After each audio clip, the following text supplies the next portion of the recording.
Good morning, Israel. Good morning. My voice.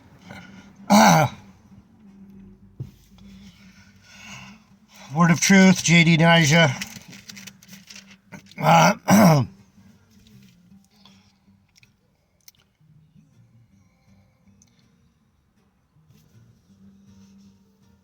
Bible teaching with JD Nija. Thanks for being here. I'm a little beat up right now.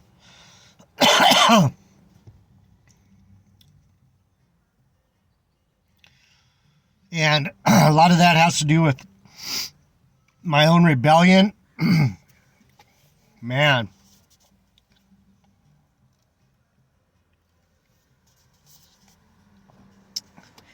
Today's Friday, the 22nd. And I became sick on Tuesday, the 19th. And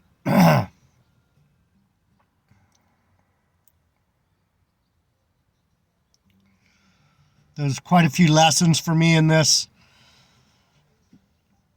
last go around. You know, the Lord gives us signs so that we will heed what He's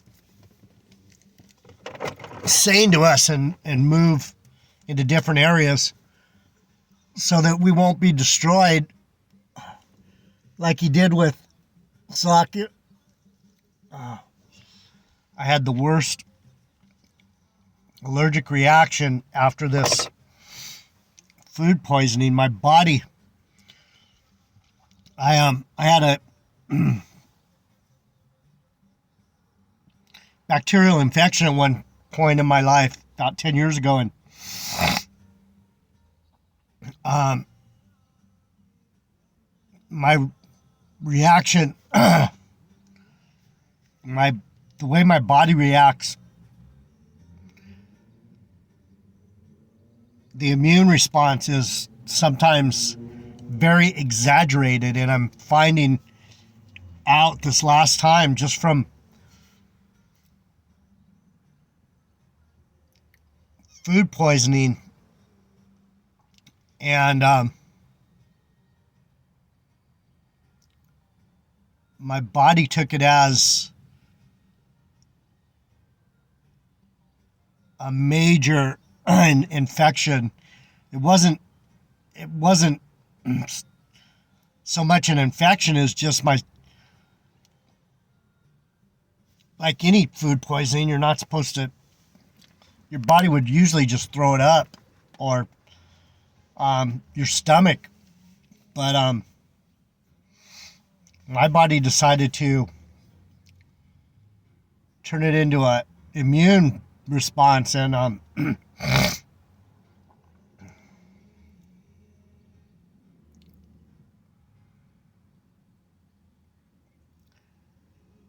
is literally fighting against itself. So I'm a little worried about my future, being that if something as small as a E. coli or some kind of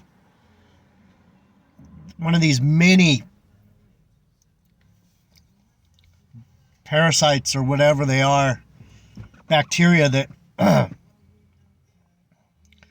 cause food poisoning, could actually kill me if I don't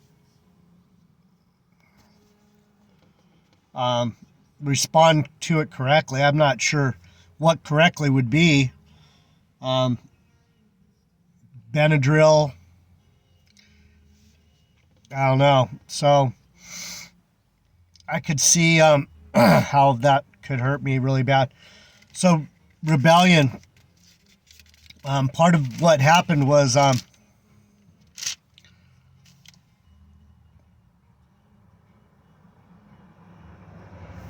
rebelled. I was with a person I shouldn't have been with, that I know is dangerous to me, And the Lord confirmed that in the most serious of ways. So I'm going to turn this around so I don't scare you anymore. 5 minutes of saying nothing, saying I'm sick. So I'm in the book of Numbers about the rebellion, Korah. And Moses was wroth. This is Numbers 16:15, God's judgment against rebels. This is where Korah, Dathan, and Abiram's they rose up and they were trying to do the work of the priests, and they were of the Levites, and Moses said to them, even tomorrow the Lord will show you who are his and who are holy, and will cause him to come near him. Even him who has chosen will he cause to come near unto him. Rebellion is when you overstep your bounds. And so that's why it's important to know who you are. We've talked about that before. Are you the church? Are you the chosen? Are you the elect? Or are you a Gentile, a heathen? And there's different ways to approach God depending on what your background is and who you are. The Bible says in Revelation,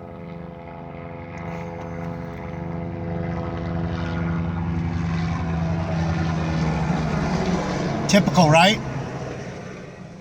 Fucking came right over me. Man, he wasn't very high either.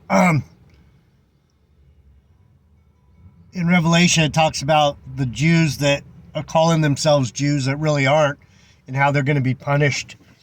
And we could see this applying to either those 1948ers or actually to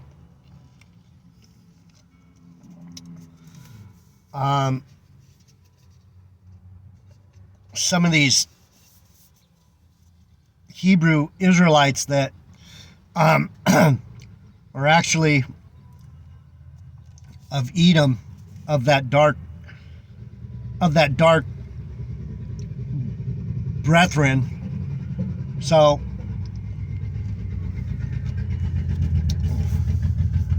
man, this is hilarious. I'm trying to do a message. Did you hear that? So anyway, I'm just going to go through this as best I can. So he told Korah and his company, take the censers and put fire in them and put incense in them. This is 16:7 of Numbers. And Moses said to Korah, hear I pray you, you sons of Levi, seemeth it but a small thing unto you that the God of Israel has separated you from the congregation of Israel to bring you near to himself, to do the service of the tabernacle of the Lord, and to stand before the congregation to minister unto them. So they weren't taking that very serious job of service to heart.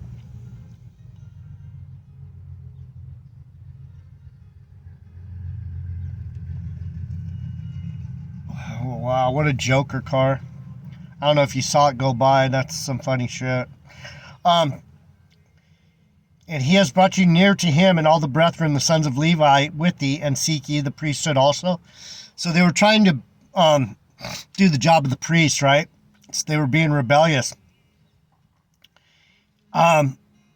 Is it a small thing that you have brought us up out of the land that floweth with milk and honey to kill us in the wilderness, except thou make thyself altogether a prince over us? Moreover, thou hast not brought us into a land that floweth with milk and honey, or given us inheritance of fields or vineyards? Wilt thou put out the eyes of these men? We will not come up. So they're rebelling against Moses. They're like, dude, we didn't get what you promised us. And Moses is trying to tell him, I didn't promise you anything. The Lord made you a promise, and you got to rest on those promises.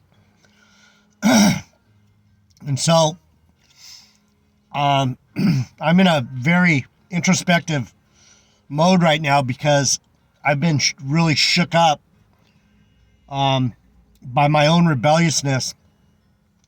And the signs that he gave me, the blackout, the fact that my friend was sick, the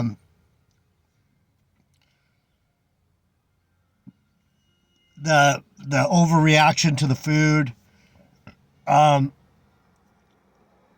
then the next morning we were walking the dog on the beach, and we're really not supposed to be where we were, and I knew that. And the lady caught up to us. There's a bird birthing area where we walk, and she came and told us, you guys need to leave with the dog.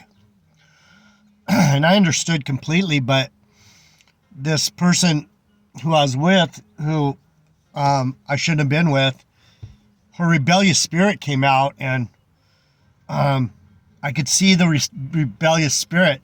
She left only reluctantly and had an attitude, and it was very clear to me what the problem is with this person, is that there's no getting through to this person.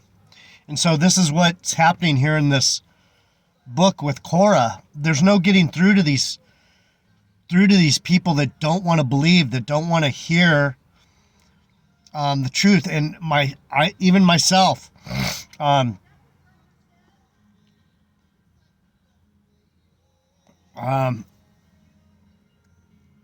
need to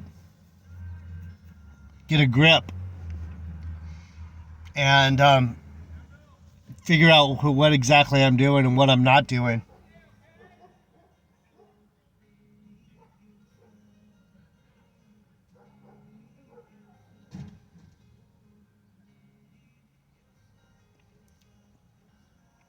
There's people out here yelling, and so anyway, and Moses was very wroth and said unto the Lord, respect thou not their offering. I have not taken one ass from them, neither have I hurt them. And Moses said unto Korah, be thou and all thy company before the Lord, thou and thee and Aaron tomorrow, and take every man a censer and put incense in them, and bring it before the Lord, 250 censers. Thou also and Aaron, each of you his censer. And they took every man his censer and put fire in them and laid incense upon them, and stood in the door of the tabernacle of the congregation with Moses and Aaron. And Korah gathered all the congregation against them unto the door of the tabernacle of the congregation, and the glory of the Lord appeared to the congregation. And the Lord spoke unto Moses and Aaron, saying, separate yourselves from among this congregation, that I may consume them in a moment. And they fell upon their faces and said, O God, the God of spirit of flesh, shall one man sin, and wilt thou be wrought with all the congregation? So Moses is interceding for the congregation, saying it's not all their fault. We need to just the Lord wanted to destroy all of them. He's saying, I'm sick of these people. And that's a interesting parallel to what we're seeing today, is that here we are crying out to people and saying, it's time to listen and have some reverence for your teachers, for your preachers, for you don't really understand the depth of what's going on here, and we do. We are connected to the Lord in a way that you aren't. And so the Lord has showed me that if I don't watch myself, I'm going to be destroyed like Korah, because I keep going back to the vomit, like a dog going back to his vomit. I go back to my sin, and I got to clean myself up now. That was a hard warning that I just got. So let me continue and let you see what happened here. He said to Moses, this is 24, Numbers 16, speak to the congregation and say, get you up from about the tabernacle of Korah, Dathan, and Abiram. And Moses rose up and went unto Dathan and Abiram, and the elders of Israel followed him and spoke unto the congregation, saying, depart, I pray you, from the tents of these wicked men, and touch nothing of theirs, lest ye be consumed in all their sins. So they got up from the tabernacle of Korah, Dathan, and Abiram on every side, and Dathan and Abiram came out and stood in the door of their tents, and their wives and their sons and their little children. And Moses said, hereby ye shall know that the Lord has sent me to do all these works, for I have not done them of my own mind. So this is another example of sent. Hereby you know that the Lord has sent me to do all these works. There has been a lot of signs, even to this woman who has hurt me over and over again. There should be enough signs for her to recognize it's time to change, but the spirit in her is not going to change. So like he's saying right here,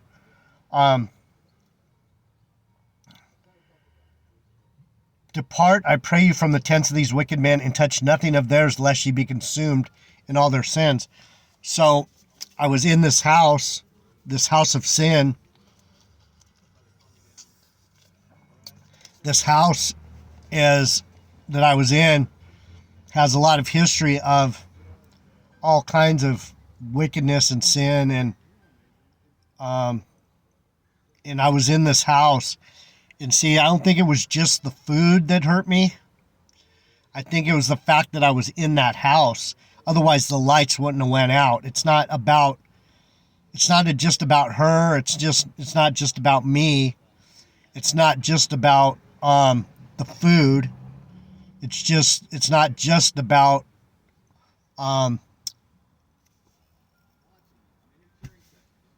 anything other than all those things rolled together that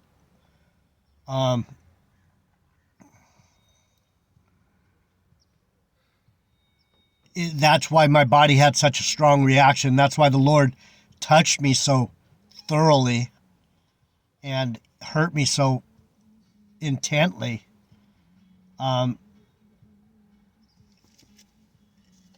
Literally saying, you step into these areas, again, J.D. Nija, you better watch where you're stepping, J.D. Nija. And so, not only was I in the house, I actually touched the bong, the sacred incense of a wicked person. So when you think of the censer and the incense, and if you can still believe, like Rasta does, that Rasta is medicine. I took some bad medicine from a bad censer, and these are the sacred spiritual realizations that when it says touch, depart, I pray you, from the tents of these wicked men, and touch nothing of theirs, lest ye be consumed in their sins. So not only do people create wickedness in themselves, but the things that are about them, the things that where they dwell, the idols that they have around their house, the people that they have come and go. These are the spirits in these days that are going to be deadly to a spiritual person. And this message came up through a channel that I've been listening to, and this I'm grateful that I found this gentleman. It's a message for our times. I'm probably going to make this a two-part because I'm just not as good as everyone else at saying things so quickly. I have to put it within context of myself so that I can learn, because I'm a little slow on the uptake, if you haven't noticed. And it's time for me to wise up. But maybe that's good enough for now. And I'll come back and talk about something else. But what ends up happening, God's punishment came onto him. And Moses said, "Hereby you will know that it's the Lord that has sent me. If these men die the common death of men, or if they are visited after the visitation of all men, then the Lord has not sent me." So, see, these are the signs that I'm talking about.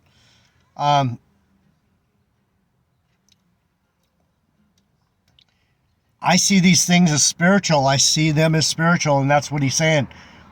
If they die normally, that's it. But if something weird happens, it says, "But if the Lord make a new thing, and the earth open her mouth and swallow them up with all that pertaineth unto them, and they go down quick into the pit, then you shall understand that these men have provoked the Lord."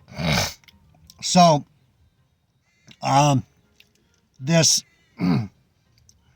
sickness that came on me, this awful pain that I'm feeling in my spirit and in my body, this way that he touched me, it's like nothing that a food poisoning could have done. So I know that he made it clear to me that it wasn't just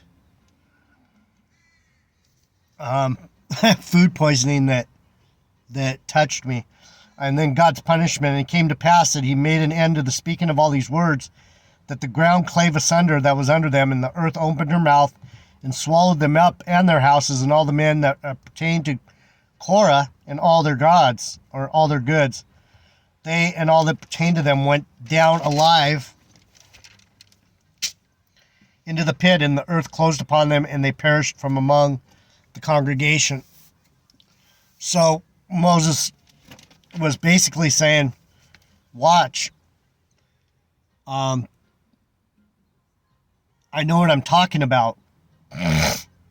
And this is the crazy part. And all of Israel, the round about, fled at the cry of them, and they said, lest the earth swallow us also. And there came fire from the Lord and consumed the 250 men that offered incense. So those guys got burnt up too. And then it says, verse 37, "Speak unto Eleazar the son of Aaron the priest, that he take up the censers of the burning, and scatter thou the fire yonder, for they are hallowed. The censer of these sinners against their own souls, let them make them broad plates for a covering of the altar, for they offer them before the Lord, therefore they are hallowed, and they shall be a sign unto the children of Israel." A sign unto the children of Israel.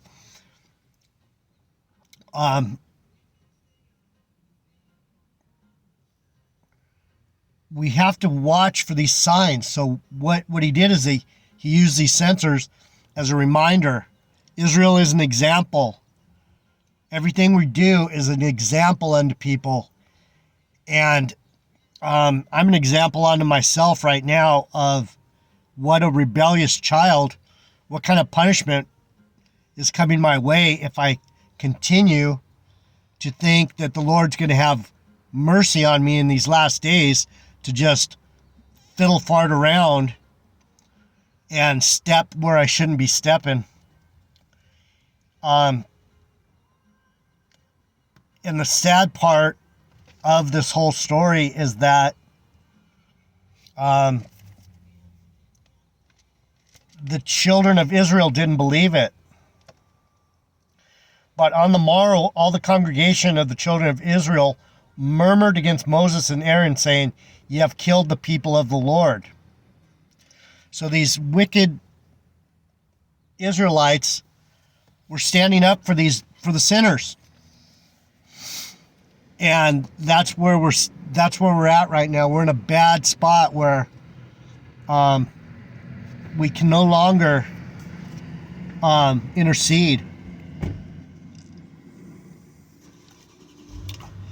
We're at that point now where we can't intercede for these wicked children. We have to let them go their way and leave them to their folly. This is your brother JD Naja. I'm out of time. I'll probably be back. I'm gonna just do a short one maybe. I have a little bit of time before I go to work.